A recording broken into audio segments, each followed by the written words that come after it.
ना कुछ आंसर आएगा। तो भी तो देखो, जब मैं 10 को भाग करूंगा 2 से तो भी तो मेरे पास आंसर आ रहा है ना कुछ ना कुछ। तो वो जो आंसर है उसको हम मानेंगे लेट, और लेट मानेंगे सी, और यहां पे लिखेंगे let see is a constant. हमने मान लिया कि भाई जब p स्क्वायर को 2 भाग कर रहा था तो q स्क्वायर आ रहा था, तो जब p को 2 भाग करेगा तो c आएगा। आंसर तो कुछ ना कुछ आना ही है, जैसे यहाँ पे 20 आया था वहां पे 5 आया था। तो मैंने मान लिया कि p/2 इक्वल टू c, और p इक्वल टू आया आपका 2c। क्रॉस मल्टीप्लाई हमने कर दिया इधर। चलिए अब आगे समझिए क्या करना है। आगे करना है हमें p इक्वल टू 2c आ गया, इसको इस इक्वेशन में पुट करना है। यहां पे लिखेंगे now put p equal to 2c in equation 1। आपको 1 में इसको पुट करना है फर्स्ट। चलिए, अब फर्स्ट इक्वेशन है q square equal to P square upon में 2। यहां पे p की वैल्यू को 2c पुट कीजिए, तो q स्क्वायर इक्वल टू, बेटा p की जगह 2c लिखो, 2c का स्क्वायर हो रहा है तो आप स्क्वायर कर दीजिए, स्क्वायर हो रहा है, नीचे है 2, ये हो जाएगा आपका 4c स्क्वायर, 2 का स्क्वायर 4 और c का स्क्वायर अपॉन में 2, 2c ये कैंसिल हो जाएगा, q square equal to 2c square. अब 2 को यहां पे लेके आइए, q square upon 2 equal to c square. अब फिर आपको यहां पे वही चीज लिखनी है कि 2 डिवाइड्स q स्क्वायर, सो 2 डिवाइड q स्क्वायर, सो 2 डिवाइड्स q ऑल्सो। भाई सेम बात है ना कि अगर 2 q स्क्वायर को भाग कर रहा है तो आंसर c स्क्वायर आ रहा है, ठीक है। तो जब 2 q को भाग करेगा, तो जब 2 q को डिवाइड करेगा तो भी तो कुछ ना कुछ आंसर आएगा, तो जो वो आंसर आएगा वो आएगा d। लेट, आपने फिर से यहां लिख लिया, let d is a constant. और नेक्स्ट लाइन में आप क्या लिखेंगे, q इक्वल टू 2d। क्या लिखेंगे, 2 इक्वल टू qd। अब आपके पास एक बात बताना, नाउ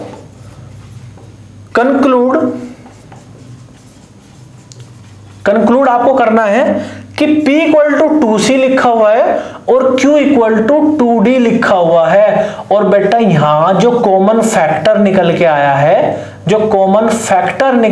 है, वो तो 2 आया है। देखो ध्यान से, यहां पे जो कॉमन फैक्टर निकल के आया है वो तो 2 निकल के आया है।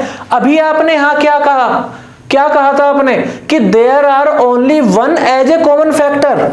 देखो ध्यान से, इसने कहा कि there are only 1 as a common factor, लेकिन यहां पे तो कॉमन फैक्टर 2 निकल के आया। How it can be possible? तो ये जो भी हम प्रोसेस कर रहे हैं, ये 2 इसलिए आया क्योंकि हम स्टार्टिंग से ही गलत अजम्पशन लेके चल रहे हैं।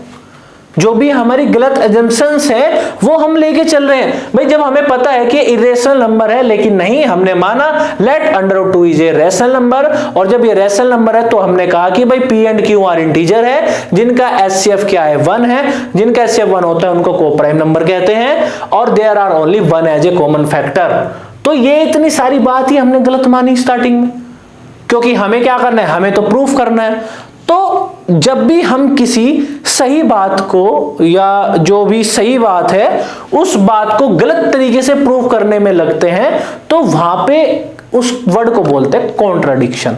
कॉन्ट्राडिक्शन ये है कि सही बात को गलत मान के हम चल रहे हैं और एंड में आके फिर हम ये कर रहे हैं नहीं ये तो गलत है, वो जो हमने माना था वही सही है।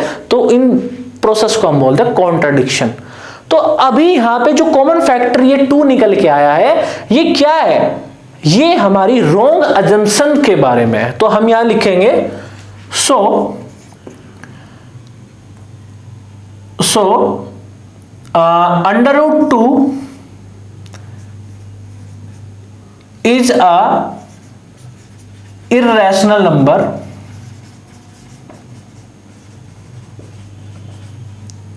because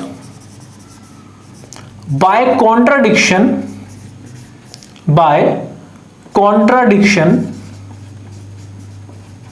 arises our wrong assumption, wrong assumption. तो √2 is a irrational number because by contradictions arises wrong assumptions, की जो भी ये दिक्कत हुई ये हमारी गलत assumptions के लिए हुई। So hence √2 is a irrational number। तो आपको दोबारा से वो लिखना है और यहां पे लिखना है आपको hence proved। That's all। तो ये जो भी क्वेश्चन था to proof √2 is an irrational number, ये इसका तरीका था।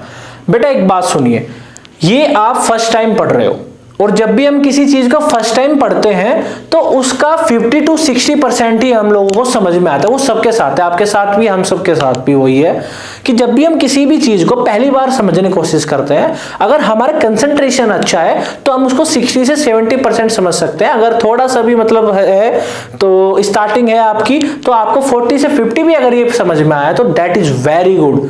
ठीक है, अब जब भी कोई दूसरा क्वेश्चन होगा √3 का, तो बेटे जहां जहां हमने √2 लिया है वहां वहां हमें √3 लेना है, सेम प्रोसेस है, खत्म आंसर। अगर आया क्वेश्चन √5 को प्रूफ करो इरेशनल नंबर है क्या, तो जहां जहां 2 लिखा हुआ है √2 वहां वहां √5 चलता रहेगा। ऑलराइट, अगर √7 आया तो भी जहां जहां √7 लिखा हुआ है वहां भी सारा का सारा √7 ही काम करेगा। तो ये एक तरीका आप समझ लीजिए कि इनको हम प्रूफ कैसे करते हैं। बाकी जब भी आपके क्वेश्चंस करेंगे हम एक्सरसाइज में, उसमें तो ज्यादा क्वेश्चन होंगे तो मैं एक एक क्वेश्चंस को आपको सोल्व कराऊंगा। ठीक है, तो अभी ये जो भी क्वेश्चन है ये है √2 वाला, ये जितना भी आपको समझ में आया जस्ट फोकस ऑन दैट, इसको एक बार रिवाइज करो, एक एक पॉइंट को याद करो और अपने मन में बिल्कुल इसको संभाल लीजिए कि हर एक क्वेश्चंस को आपको इसी तरह से प्रूफ करना है। ये एक बढ़िया और बेहतरीन एग्जाम्पल है। ठीक है, चलिए अब हम इसके बाद करेंगे। देखो आपके जो भी टॉपिक्स थे ऑलमोस्ट आपके कवर हो चुके, ऑलमोस्ट नहीं 100% आपके कवर हो चुके हैं, जिसमें आपकी 2 थ्योरम थी जो कि फंडामेंटल थ्योरम ऑफ अरिथमेटिक, दूसरी आपकी ये वाली थ्योरम है, प्लस में इसमें क्या है कि HCF एलसीएम वाला खेल था वो भी हमने खेल लिया है। इसके बाद इसमें क्या था आपका ये √2 √3 को प्रूफ करने वाली चीजें थी, एंड डिजिट 0 भी हमने पढ़ ली है, रेशनल इरेशनल की प्रॉपर्टी भी हमने पढ़ ली है, प्राइम फैक्टराइजेशन भी हमने पढ़ लिया है, ओवरऑल रियल नंबर को हमने किस तरह से रिप्रेजेंट करना है वो भी सारा का सारा हमने कवर कर लिया है। ठीक है, तो बेटा ये सारा आपका इंट्रोडक्शन पार्ट यहां पे खत्म होता है। अब जब भी नेक्स्ट वीडियो मेरी आएगी उसमें आपका एक्सरसाइज होगी 1.1 1.2 जो कि आपकी न्यू एनसीईआरटी एडिशन के अकॉर्डिंग चलेगी। ठीक है, वहां पे भी हम एक एक क्वेश्चंस को करेंगे। कोई अगर मुझे लगता है कि हाँ ये इंपॉर्टेंट एग्जांपल है तो मैं वो एग्जांपल कराऊंगा। ठीक है, तो चलिए, थैंक यू सो मच।